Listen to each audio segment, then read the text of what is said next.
Hey, what's up, everybody? True Boxing here. Thank you for coming back to Get Hit with the Truth. So today we are doing the final WBO Champions report as we look at 2024, a year in review, and just take a look at every title, belt, and champion from 122 to heavyweight and what happened, and then what we can expect in 2025. So this is the final Champions report that I'm doing in 2024, the 6th edition. Remember, I do it every 2 months, and then we will, we'll start 2025. So before I get into that, if you could smash the like button, leave a comment, or subscribe to the channel, I really do appreciate any and all support that I can get as I continue to build my channel here. So, 122 pounds, super bantamweight.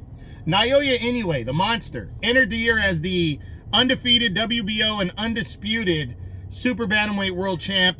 And started off the year, he was coming in after unifying all the belts in December of 23 to become undisputed in a second weight class, and would defend his title in May of 2024 in his home country when he battled former 2-division champion Luis Nery and his WBC mandatory challenger. Nery made history when he knocked Inoue down in the very first round of that fight, but handing Inoue the first knockdown of his career. But Inoue stormed back in, dominated, and brutally stopped Luis Nery in the 6th round of that fight to retain his WBO and undisputed championship. In September, early September, he would return and surprisingly selected former IBF champion TJ Doheny of Ireland to make a defense against. And in kind of a lackluster performance for him, he dominated and stopped Doheny, but nobody had really wanted to see him and Doheny fight. So it was kind of like a whatever. He was supposed to fight Sam Goodman before the end of the year, but I believe Sam Goodman had to pull out of that fight with an injury. So the fight has been rescheduled. It is going to take place on January 24th of 25, the new year. So for Inoue, 2-0 year, he went coast to coast as the WBO champion. Is he going to go coast to coast again this year? I don't know. I know I do expect him to beat Sam Goodman. He's at least a heavy favorite going in. He pretty much is going to be the heavy favorite over anybody he fights. I do see the title going on the line 2 to 3 times, and I think it's going to stay with Inoue as long as he's the champion. The only way that belt goes anywhere else is if he vacates it, but we'll see what happens. So that's it for 122. Next, at 126, featherweight. Undefeated Rafael Espinosa entered the year as the newly crowned champion. He had upset Robeisy Ramirez in December of 23 with a 12-round majority decision in the Fight of the Year candidate to capture the WBO belt. Then in June of 24, he would defend the title against Sergio Sanchez and would dominate Sanchez with a 4th round TKO victory to retain his belt. Then in December, he would make a mandatory defense of his title against the man he took it from, Robeisy Ramirez, in a rematch. And this time it was weird. Ramirez was winning early, but it was a competitive bout, but it was more of a boxing match. But Espinosa started to press and get better as the fight progressed. Then in the 6th round, he landed like a jab or a left hook, but it didn't seem like it was a hard one. And Robeisy Ramirez threw up his hands and quit. Espinosa would win by TKO in the 6th round to retain his title. So Espinosa would go coast to coast as the WBO champion. Entering 2025, we don't know what Espinosa is going to do. There was talks, we know he's in optional mode for sure right now going into the year. So he made his mandatory against Ramirez. He can do what he wants if he stays at 126, and there's plenty of options there. Potentially unification with Angelo Leo or Nick Ball would be good.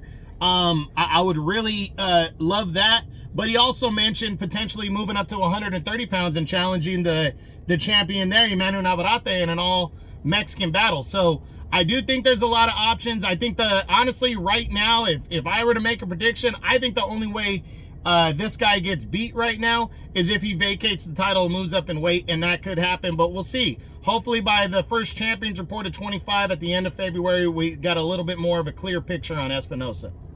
Next at 130, super featherweight.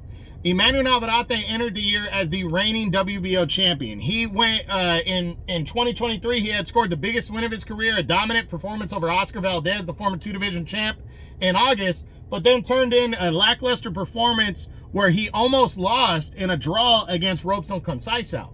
But that was kind of entering 24. That kind of didn't matter because Navarrete's sights were on moving up to 135 and becoming a 4-division world champion as the WBO title was vacant there. In May, he would move up and lose to Denis Beriancek in an upset, and had to make the decision whether he wanted to come back down and weight or not, as Oscar Valdez had become the WBO interim champion by knocking out Liam Wilson for the interim belt. So the two would clash in a big showdown on, Navarrete finally made the decision to move back down to 130 where he was still champ and make a mandatory defense against Valdez in a rematch. And in December, he would dominate Oscar Valdez in that rematch, putting him down multiple times, stopping him to retain the WBO belt and proving that he belongs at 130, at least for the time being. So, he's in optional mode right now because he just made a mandatory. I'm looking forward to seeing what he does next. There's the possibility of a unification bout with O'Shaquie Foster on the table because they're both top-ranked guys. And then, as I said a minute ago, the possibility of an all-Mexican showdown with featherweight champion and undefeated Rafael Espinosa is there. Navarrete, I don't see him moving up in weight anytime soon, and I really think he's going to be the favorite against whoever he fights in 2025, but it's going to be an interesting year following that dominant victory over Valdez, so we'll see what happens. Next is 140 pounds junior, or next is 135 lightweight. Entering the year, the lightweight championship was vacant after Devin Haney had given up the undisputed title in 2023. And we knew that WBO 130-pound champ, junior lightweight champ, Emmanuel Navarrete, was planning a move to 135 to make a splash there and have some big fights. Denis Beriancek was the highest rated contender, so the vacant title would go on the line in May between Navarrete and Beriancek. And in a tough battle between the two, Beriancek scored the upset over the 3-division world champ Navarrete and became the newly crowned champion. The rest of the year, Beriancek stayed quiet. He didn't fight the remainder of the year as Top Rank was trying to find him a suitable opponent. And the other guys, the big name champions in the division, were kind of trying to, doing their dance and everything. So he ended up not fighting the remainder of the year, which was kind of disappointing. But now, entering 2025, Beriancek has the chance to really upset the apple cart again and throw his name in the serious mix against the other champs, because he's going to come in the underdog on February 14th on ESPN when he defends his title against undefeated mandatory challenger Keyshawn Davis. Big fight right here. He's definitely the underdog, and Davis has a chance to really bring more youth to the title picture at 135 with a victory. He's talented as hell, so whoever comes out of this is going to be a serious player in the WBO, and chances of big fights are to come for the WBO champion in 2025. So we'll see. February 14th, I will do a breakdown video on this fight, so I'm not going to give my prediction now, but by the first Champions Report of 2025, we're going to have a clearer picture on, we're going to have potentially a new champion, or definitely a serious threat champion in Beriancek at that point. So we'll see. Next, at 140, junior welterweight, the reigning champion there is Teofimo Lopez. He's still the champ. Teofimo Lopez entered the year as the champion. He was coming off of maybe one of the best wins of his career when he dethroned lineal champ Josh Taylor to capture the WBO belt in 2023.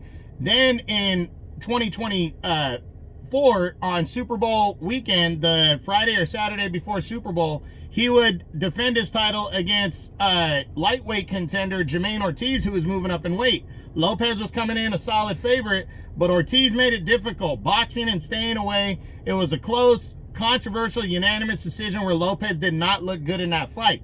Then in June, he decided to make a quick turnaround and took on fringe contender, unknown 7-loss Steve Claggett, and dominated for 12 rounds, but it was kind of a lackluster dominating performance because the guy Claggett was just so out of Lopez's league. So he got the win, stayed champ, but under heavy criticism.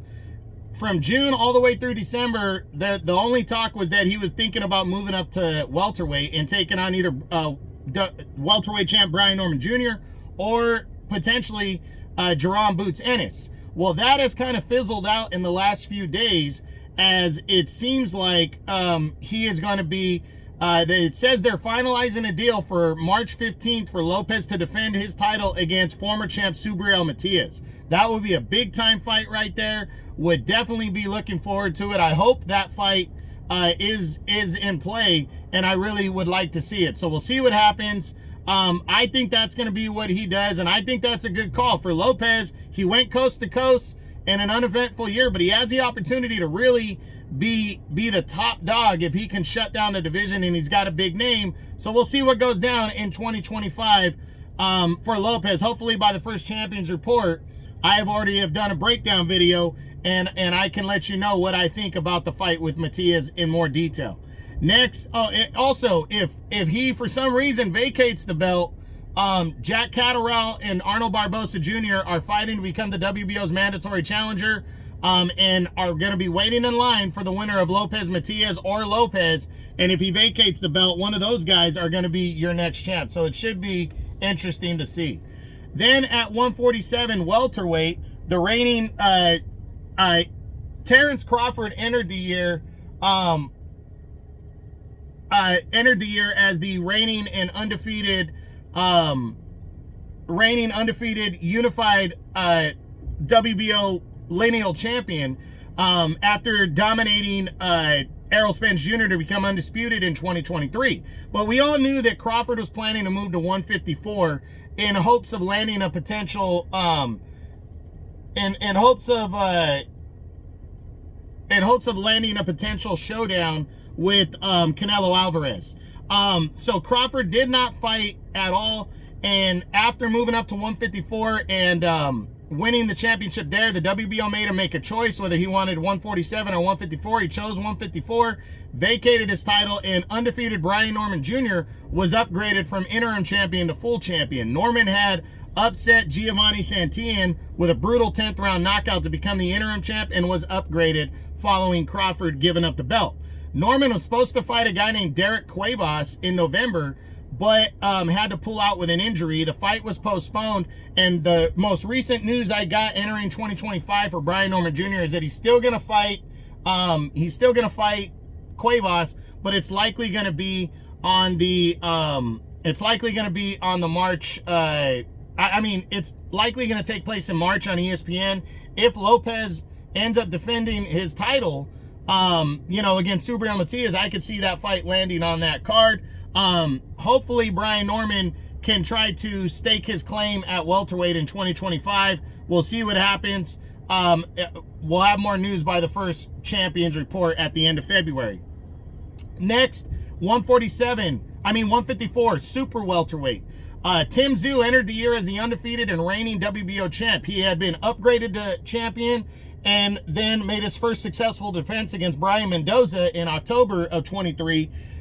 In March, at the end of March, he was supposed to have a non-title fight against Keith one-time Thurman, but he ended up defending the title after Thurman had to pull out with an injury against Sebastian Fundora, and he had a chance to unify belts as the vacant WBC title was going to be on the line in that fight as well.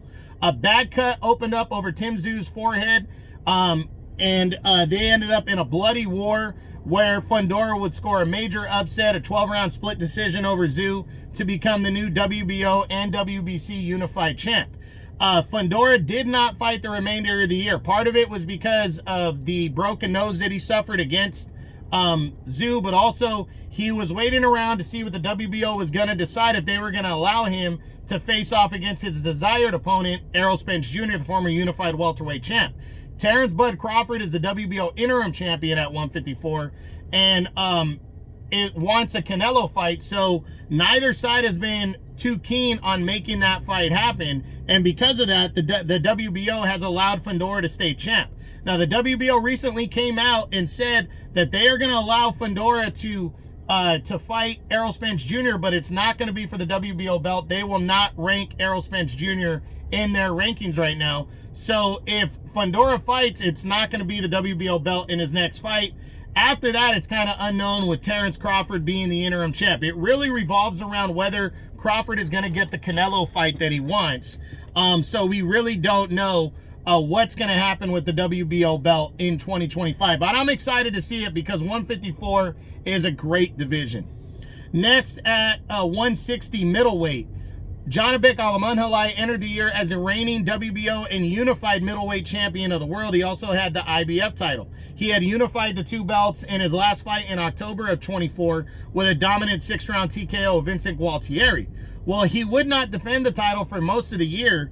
He was supposed to take on his IBF mandatory Andre Mikhailovich in November. In July, but he had to pull out last minute when he got dehydrated trying to make the weight. The fight with Mikhailovich would go forward for November of this year, and but the WBO would not sanction it as a fight. So Janibek would defeat Mikhailovich, stay champion, but in 2024, the WBO middleweight championship was not contested for. Janibek is still the champ. The WBO ordered him to face his mandatory challenger, Hamza Shiraz, but Shiraz backed out and decided to go after WBC champion Carlos Adames next instead. Right now, the WBO is waiting around to decide on who they are going to order Janibek to fight. I think he's going to be ordered to fight his next highest rated contender, Denzel Bentley, in a rematch, as Bentley has stormed back into the WBO rankings and is the number 2 contender right now. We'll see what happens with that. Once we get the direction, but I think that's what Janibek's going to do.